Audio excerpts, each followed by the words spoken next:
están? Bienvenidas, bienvenidos y bienvenidas a un nuevo episodio en Llegado de la Batifamilia, de donde exploramos los mitos, las heridas y los traumas de todos los habitantes de Gotham. Pero esta noche tenemos un capítulo especial. ¿Están listos para descubrirlo? Entonces empecemos. Es importante, antes de mencionar de lleno de la Batifamilia, hablar de todos sus miembros. Así que hoy vamos a hablar del miembro que inició todo. Exactamente hoy vamos a hablar de Batman, el caballero de la noche. Desde un inicio se declaró que era un personaje que iba a trabajar solo, pero que con el paso del tiempo eso fue cambiando en las diferentes adaptaciones de la historia. Por esta ocasión me voy a poner más técnica porque desde mi punto de vista, o al menos a lo básico que nos podemos ir, todos sabemos dónde se inició Batman. Porque la historia de Bruce es, bueno, un poco sencilla de entender. Después de la muerte de sus padres, pues él se sintió desdichado, se sintió marcado, que el dolor ya no le permitía avanzar. Pero aún así, él entrenó, transformó su dolor en voluntad, su miedo en oportunidad. Y hizo todo lo posible para proteger a Gotham, a los habitantes que su familia conoció y la ciudad que su familia amó alguna vez. ¿Y cómo se llamaba? ¿Qué? La persona que no pudiste proteger, la persona que viste morir frente a ti. ¿A ti? ¿Qué te pasó? Para mí fueron mis padres. Era demasiado joven y débil para hacer algo. Ese dolor, esa ira, nunca te abandona. Juré que nunca dejaría que eso volviera a suceder. Protejo la ciudad que mis padres amaban y protejo su mundo. Por eso incluso a través de los reinicios que sufrió la saga, de los diferentes editoriales y de los diferentes autores, esa esencia nunca se perdió. Así que vamos a centrarnos más en una forma técnica de hablar de él y no en una forma tan filosófica, por así decirlo. Así que empecemos por hablar del origen de Batman, desde los años 40 hasta los años 2000. ¡Ay, pero eso, ya estamos en 2025! Sí, pero sinceramente los cómics de 2020, de los 2020, 2015 hasta la fecha, tienen su propio universo. Así que quiero dedicarles un video propio para futuras las entrevistas. Así que empecemos. Batman nació en 1939, creado por Bob Kane y Bill Finger. Nace como una inspiración de Zorro, un hombre californiano que vive bajo la opresión de los españoles. Aprendió a luchar contra la injusticia y la corrupción, clásico de Batman. Además, lo que inspiró su lado detectivesco fue Sherlock Holmes, un detective privado de Londres famoso por su mente analítica y su capacidad de deducción, y su estilo inconfundible. Ya sabemos por qué Batman es el rey de la noche, ¿eh? Con esta inspiración nace Bruce Wayne, un niño marcado por el asesinato de sus padres, quien transformó el trauma en una cruzada contra el crimen. La fuerza de Bruce no está en sus superpoderes, porque, pues bueno, no tiene, es un humano, es un mortal cualquiera. Pero también tiene una voluntad igualitaria, o sea, no se la puede romper con nada. Su fuerza está en su intelecto y su entrenamiento, y su gran abastecimiento de energía que fácilmente puede competir contra Tony Stark.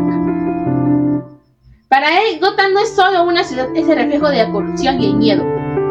Pero él, en medio de esas sombras, es la esperanza, la voluntad. En una ciudad sin esperanza, Batman es el justiciero, no de las sombras. Su primera aparición es en los años 50, inspirado por el cine New York y el relato Blue. Batman era un vigilante sombrío en algunas ocasiones, pero hasta llegó a usar armas, digamos, muy al estilo de Jason. Pero ¿qué sería Batman si su clásico enemigo, el Joker? El Joker se introduce en los años 40 en el primer cómic de Batman. Aunque inicialmente se tenía pensado de que no volviera a aparecer después en una adaptación futura, fue tan icónica su rivalidad contra Batman que decidieron dejarlo como su némesis principal. Joker fue creado por el artista Henry Robinson, aunque sinceramente su editorial, el que lo creó, y su autoridad sobre el personaje se debate muchas veces. Después de los años 50 llega la era dorada, la era de plata para los cómics. Durante este tiempo, el guionismo y el arte de Batman corren por manos de Dennis O'Neil y Neil Adams. Caso de la censura. En este tiempo fue cuando Batman se volvió más un chiste, una broma. Dejó de ser sombrío y solitario que todos conocíamos a un héroe más, por decirlo de una manera, abierto, aunque tampoco no tiene mucho sentido. Aquí el trauma se volvió una comedia y Bruce se vuelve una figura paternal y sinceramente parece una parodia y original. En los años 50 se permitió que regresaran los cómics con un tema más oscuro. En los años 70 de la noche pasó a Dennis O'Neil y Neil Adams en el estudio de arte. El final de los años 60 se había acabado. Batman regresó como un detective y con nuevos enemigos, entre los cuales estaban Ra's al Ghul y Talia al Ghul. En estos cómics es cuando ellos debutan, introduciendo el concepto de mortalidad, y de dilemas éticos y dilemas globales. Con las nuevas adaptaciones se introducen nuevos cambios, con un cambio significativo en el logo. Gótica se vuelve más caótica y peligrosa. En los años 80 los cómics dejaron de ser vistos como algo para los niños y se enfocaron más en un tema adolescente o preadultez, por así decirlo de alguna manera. Y comenzaron a explorar temas como corrupción, trauma, moralidad, ambigüedad, cosas que los niños ya no entendían tanto, pero los adolescentes y los adultos sí entendían, y más los que venían siguiendo los cómics de Batman desde sus orígenes. Batman se convirtió en el epicentro de esta evolución, gracias a Frank Miller, Alan Moore, Jim Starlin y Grant Morrison. Al ser un héroe más serio, más para una moralidad más cuestionable, se prestaba para muchas adaptaciones, no como lo que era Superman, que siempre fue visto como un héroe positivo, alguien que nunca iba a fallar y que siempre iba a hacer lo correcto por las demás personas, y que su opción nunca iba a ser matar. Batman también tiene esa regla de que nunca te va a matar, pero para él, si sigues respirando, incluso después de haberte roto 3 costillas, destrozado un brazo y doblete la clavícula, todavía sirves, incluso si no ves y no oyes. Pero si puedes saber, para él sirve. Para Frank Miller, Batman se redefine con 2 obras clave, lo que fue Batman Primer Año, que reconstruyó su origen con un realismo más profundo, una corrupción policial y una vulnerabilidad más evidente. Con Noche del Caballero Oscuro presenta a Bruce Wayne envejecido, lo más cansado, con una gótica más distorsionada, por decirlo de alguna manera. En esas historias se emplean temas como fascismo, medios de comunicación, el legado, el límite de la justicia, sesión. Dentro de estos cómics hay 2 eventos que sin duda marcaron a toda una generación. Yo hablo desde mi perspectiva porque no lo vi en los cómics, pero lo vi en lo que fueron las películas animadas que estaban basadas en esos cómics. El primer evento fue la independencia de Dick Grayson. En los años 80 se cambia el rol de Robin a Nightwing. Sigue apareciendo en distintos títulos de Batman, pero ya es un héroe más independiente.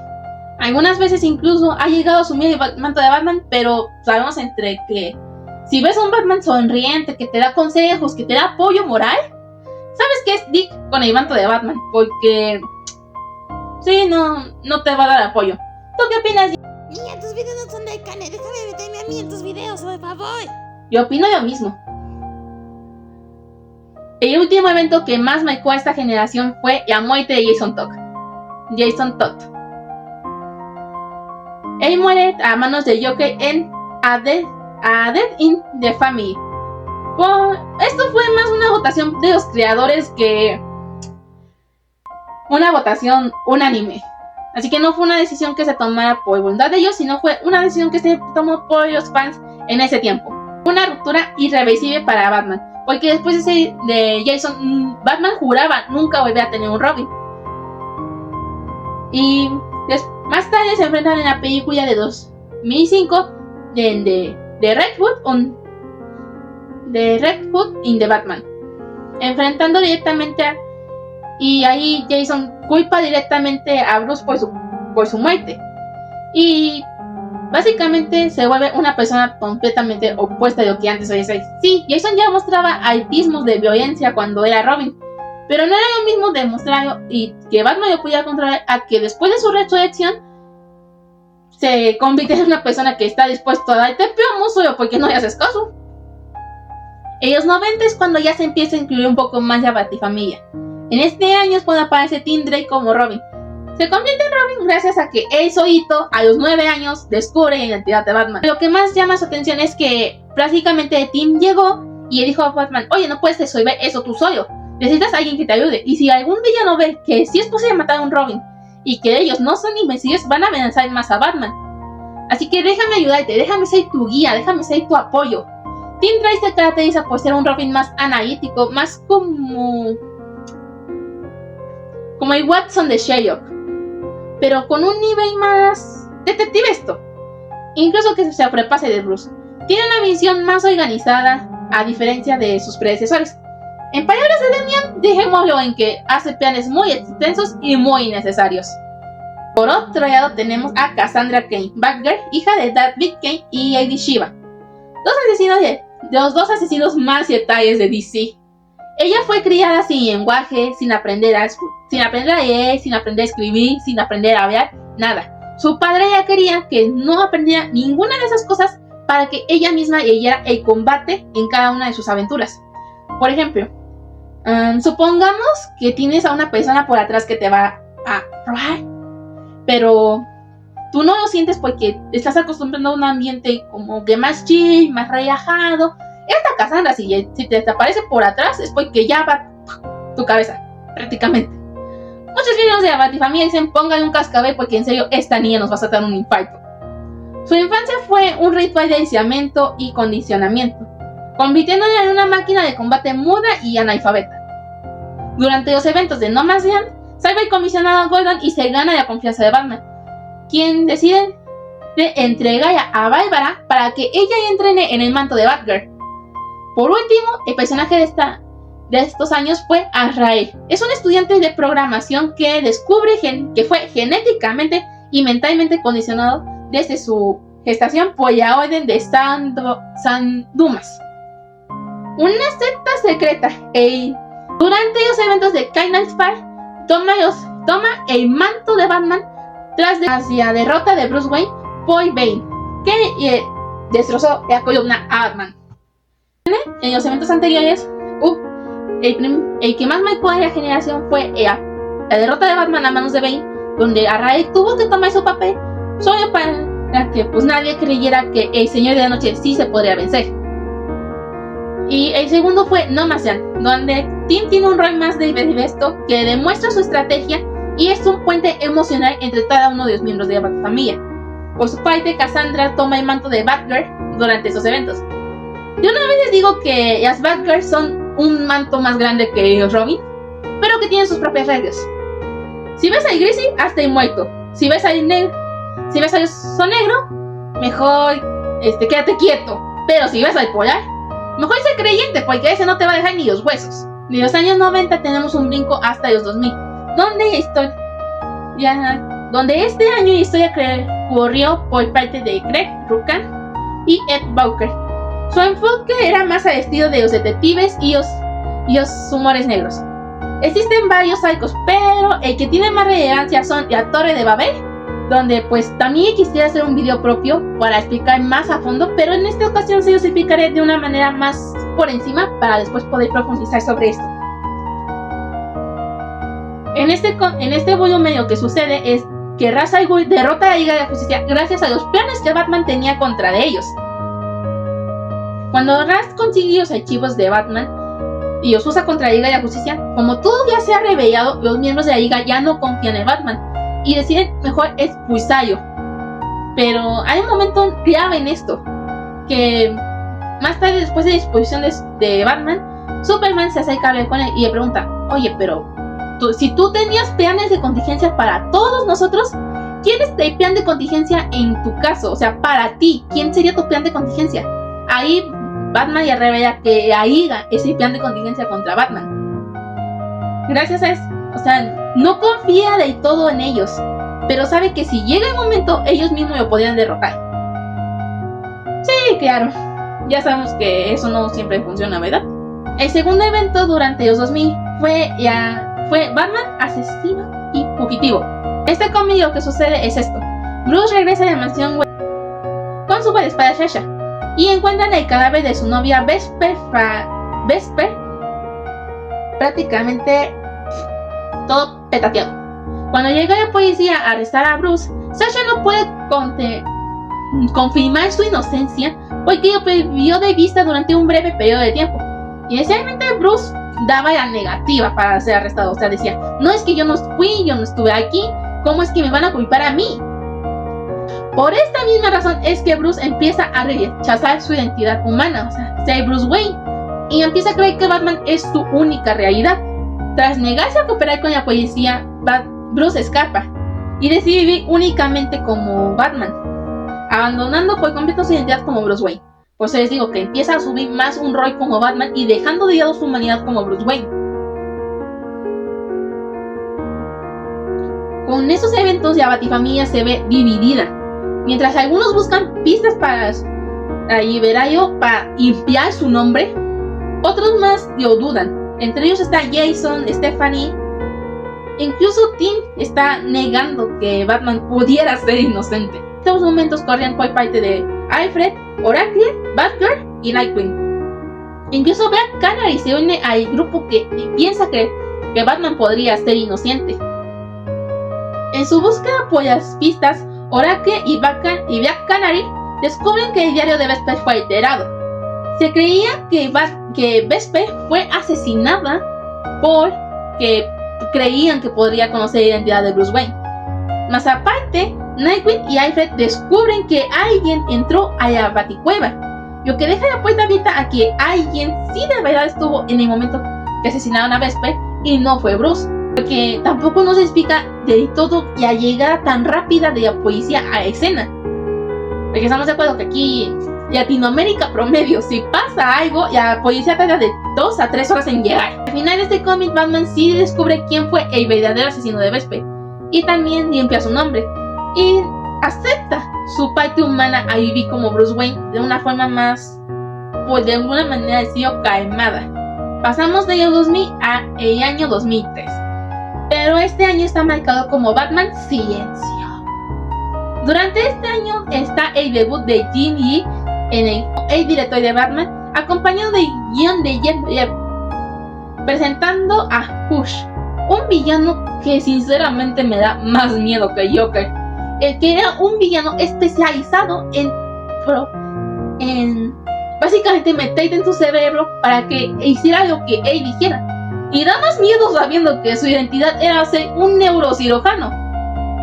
A este punto me pregunto si en vez de manipulación directa no usaba chips en la mente de las personas para controlarlas, porque en serio da miedo. Como mencionaba, él era un neurocirujano. Su identidad real era Thomas Elliot, un amigo de infancia de Bruce, que básicamente su motivo por ser un villano fue culpar a Bruce por la muerte de sus padres. Aquí paréntesis. No es que los villanos hayan atacado a los padres de Thomas y que Batman no llegara a rescatarlos, sino fue que el mismo Thomas le causó la muerte de sus padres. Y Batman no llega simplemente para ayudar, sino que directamente llega para detenerlo. No los logra matar, pero sí los llega a dejar muy mal heridos. Y por eso es que Thomas culpa a Bruce por lo que pasó. Como mencioné hace unos momentos, daba miedo porque se especializa en manipular a la gente a un nivel muy emocional y muy personal, llegando a manipular villanos como Poison Ivy, el Joker y Harley Quinn. A ver, estamos de acuerdo que el Joker es un villano que básicamente adora el espectáculo, pero que lo logre manipular es muy difícil. Después de ese año llegan los cómics de Juegos de Guerra y Crisis War. En estos años se introduce a Spoiler, quien es Stephanie Brown, y también Batgirl en algunas otras ocasiones. Y también llegó a ocupar el manto de Robin después de Tim Drake, aunque su tiempo fue muy breve. Ella aparece durante Batman War Games o Juegos de Guerra. Exploramos un poco de lo que fue el universo de War Games. Batman había diseñado un plan de contingencia posible por un posible brote de violencia contra las pandillas, pero Stephanie no escuchó en la parte de que lo voy a ejecutar en tanto tiempo. Stephanie lo ejecuta sin saber que Mayone es la identidad de Bruce Wayne, quien estuvo sacando información de las diferentes pandillas para crear ese plan. Aplicar ese plan en un tiempo que no estaba todavía terminado y listo, causa que Black Mask captura a Stephanie, la secuestra, torturándola y prácticamente matando ya, lo que deja mucho más devastado a Batman. En ese tiempo es cuando Batman se convierte en el jefe de la mafia más peligroso de todo Gotham. Sí, mencioné muy poquito a Stephanie, pero la voy a mencionar más en un video de ellos Robins. O si tienen alguna sugerencia para mejorar la mención de ella, déjenme aquí en acá de Batsugerencias. Después del año 2004 pasamos a 2005. Ah, sí, ni modo que pasamos a 2006. Pero en este año pasó algo muy increíble, que fue el regreso de Jason Todd como Capucha Roja. Pero, ¿cómo fue que regresó? Él regresó a la vía gracias a Talia al Ghul en un foso de Lázaro. Un foso que sí bien puede sanarte, rejuvenecer y revivir, pero tiene consecuencias. En este caso fue la consecuencia para Jason, que fue una persona mucho más violenta que lo que ya había sido como Robin en el pasado. No se define como un héroe o un compañero, sino que se define como un antihéroe que solo bajo su propia mano se podría ajustar una violencia, una justicia tan brutal y tan innecesaria a veces sobre los villanos.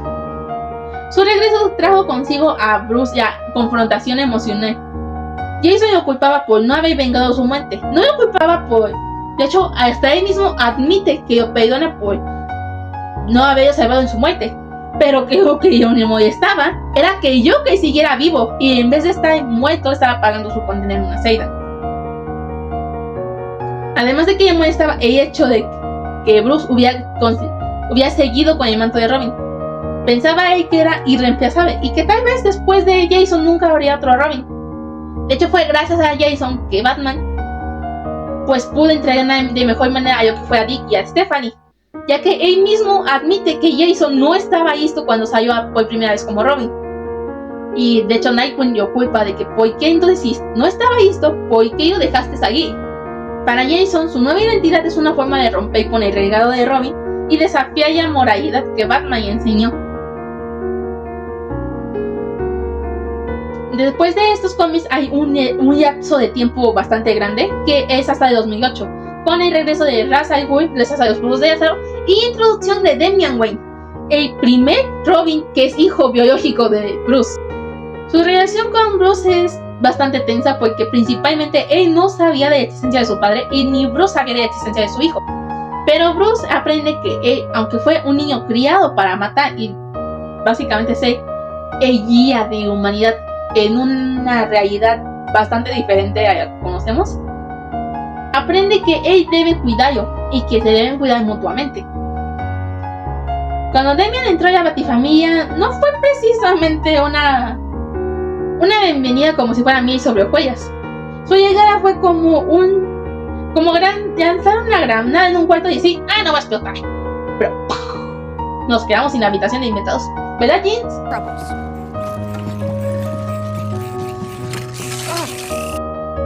Sí, ella me dejó sin mi habitación. Principalmente la negativa de aceptar a Damian vino por parte de Tim Drake, quien en ese momento era Robin. Él lo consideraba un usurpador y lo reta. En algunos cómics incluso lo llega. Y básicamente en otros siempre se están llevando mal, tratando de fregada. Aunque hay algunos otros donde hacen las paces y logran llevarse de una mejor manera. De hecho, en un cómic que se llama Batman y las aventuras de la Batifamilia, Damian admite que se siente presionado por encontrar una manera de seguir el perfecto legado de Tim. Aunque ahí ella explica que también sentía esa misma presión, básicamente por ser un Robin que Batman nunca eligió.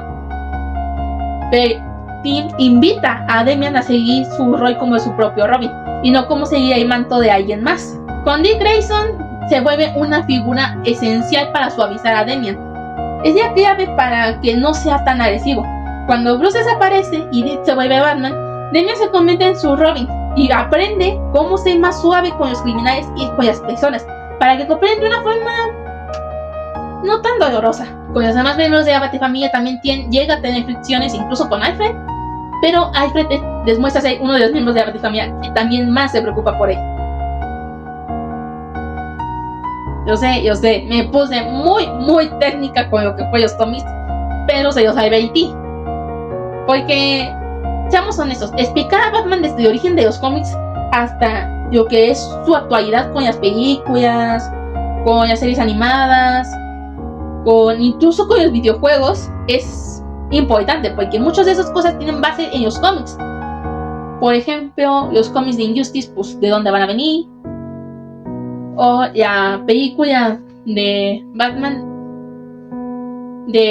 Son es prácticamente toda la introducción de la resurrección de Ra's hasta la introducción de Damian. Pero bueno, cerrando la introducción larguísima que me aventé de los cómics, vamos a pasar a algo un poquito menos técnico, pero de igual importancia, que es el traje de Batman. Muchos conocemos como ese traje de museo, su máscara clásica, su cinturón con los 1000 gadgets, sus guantes hechos para aplastar la cabeza de los criminales. Pero cada una de esas cosas tiene una parte muy importante. Así que hoy les explicaré más o menos y muy a detalle cómo funcionan todas estas partes.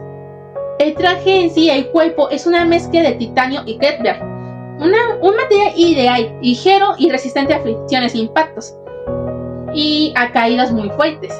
Es ideal para pelear contra villanos como Free Fly o Mr. Freeze, que prácticamente ese metal lo ayuda a soportar las temperaturas. Que a veces me pregunto por qué sus hijos no tienen el mismo material, porque en el cómic que les mencioné de Batman y las aventuras de la Batifamilia se están quejando así de frío, de que acaban de derrotar a Mr. Freeze, pero todos tienen frío menos Batman. Por otro lado está la capa, que está hecha de plomo y bloquea rayos X. Superman, por ahí no mires. También por esto mismo de que está hecha con una capa muy ligera de plomo, funciona como área de planeo.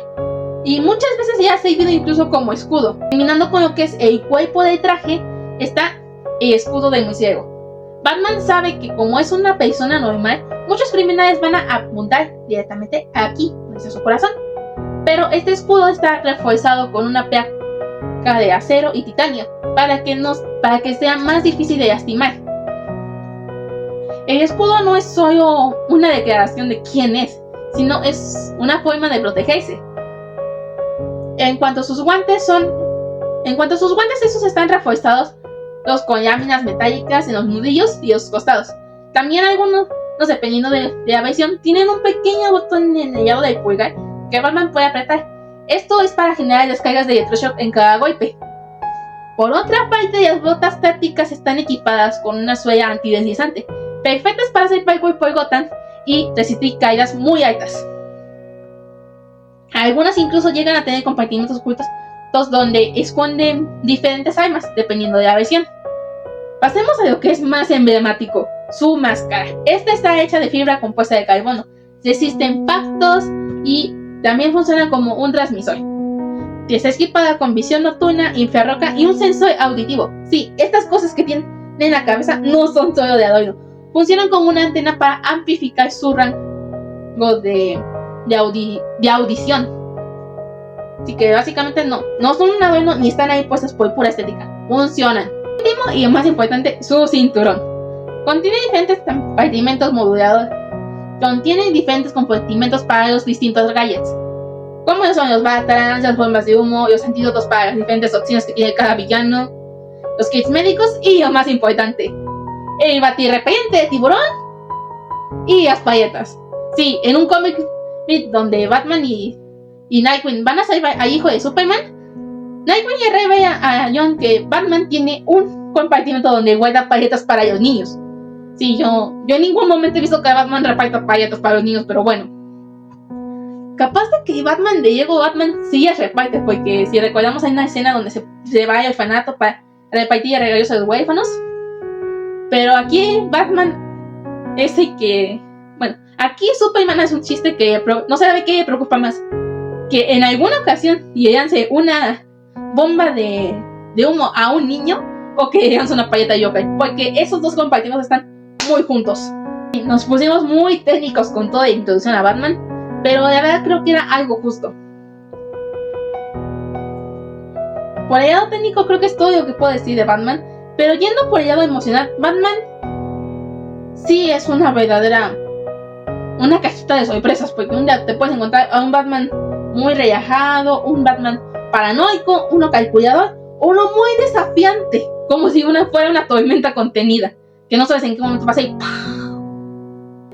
algo que sabemos de Batman es que el dolor fue lo que más lo movió en toda su trayectoria. Desde la muerte de sus padres, la muerte de Jason, su después resurrección y todo lo demás que ha pasado en la vida. Pero la muerte de sus padres es el núcleo de su identidad. Él mismo sabe que no pelea con la intención de traerlos de regreso, porque sabe que no es posible, sino que pelea con la intención de luchar por los que aún tienen miedo en este mundo, por los que no pueden defenderse solos. La soledad no es un aislamiento, es estrategia. La debilidad es táctica. Prefiere el caos emocional de otros, pero cuando eligen confiar como en Alfred, en Dick, en Bárbara, en Jason, Tim, Stephanie, Cassandra, incluso en Damian, lo hace con una lealtad que es comparable a la de los lobos. Su amor es silencioso, no absoluto. Su amor es muy silencioso, como cuando en los cómics revela su identidad a Catwoman para después proponerle matrimonio. No es porque ella vaya a decir te amo todos los días, no, ella lo sabe. Su amor está diseñado con trajes de blindaje emocional prácticamente. Crea planes de escape, enseña a pelear, su afecto no es tan de ven para acá, panita, te voy a dar un abrazo. No, es más como de a su manera lo demuestra. Su amor es cuando rompe cualquier protocolo. Por ejemplo con Jason, como mencioné, él no estaba preparado a un nivel especial cuando empezó a ser Robin, pero Batman eligió aceptarlo. Incluso antes de ser Robin, Jason era solo un niño que se dedicaba a robar para sobrevivir, pero Batman le tendió la mano. Sabemos que un Batman, por ejemplo, un Batman de Injustice, donde la desconfianza se siembra por cualquier lado, no habría cogido a cualquier persona, pero que eligiera confiar en un niño que merecía una oportunidad, valía mucho la pena. Como dije en algunas partes del video, no he tenido la oportunidad de leer todos los cómics de Batman. ¿Pienso ya ellos en algún momento? Sí, porque quiero saber mucho más de este universo. No quedarme solo con la opinión que tengo, que son las películas animadas, gracias a acción y muy poco y algunos conocimientos de los cómics. Desde las películas animadas puedo decir que de cada escena de Batman donde aparece en silencio, cada momento en el que el dolor básicamente lo está dominando, Batman es alguien que te enseña como a romper esa cadena. Tú un día puedes estar así acostado en tu cama y decir, ay, el dolor me está dominando, yo no quiero seguir. Pero aquí estás y sigues. Acciones que no las notas, como levantarte todos los días de tu cama, respirar al despertarte, hacerte desayuno aunque no tienes ánimos. Esas son acciones que te ayudan a romper contra el dolor y también tú las reconoces, vale la pena. Batman no tiene superpoderes, tiene heridas, tiene miedo y tiene límites, y aún así sale cada noche a proteger la ciudad que sus padres alguna vez amaron. Para mí, Batman es el héroe de la resistencia, de la resiliencia, de la capacidad de adaptar un hecho tan malo para una justicia tan poderosa. Es el que rompe silencio y sigue adelante. Él no necesita luz, es la sombra de la justicia prácticamente. Eso va mucho más allá de los gadgets, el entrenamiento y los villanos. Como dije, en esta ocasión sí nos fuimos mucho a lo técnico. Espero en otros cómics pueda igual dar una opinión más técnica de todo lo que es este universo, pero también una explicación a nivel emocional de cada personaje. Con Batman no hay mucha libertad de hacer eso porque no siempre revela muchas cosas a nivel emocional, pero espero pronto tener algo más en lo que tener para trabajar. Espero que les haya gustado mucho este video, que así me digan mucho amor y déjenme sus sugerencias para futuros videos en la caja de debate y sugerencias. Yo soy Ayesa y nos vemos en la siguiente vez que Gotham decide iluminarse. Nos vemos y bye.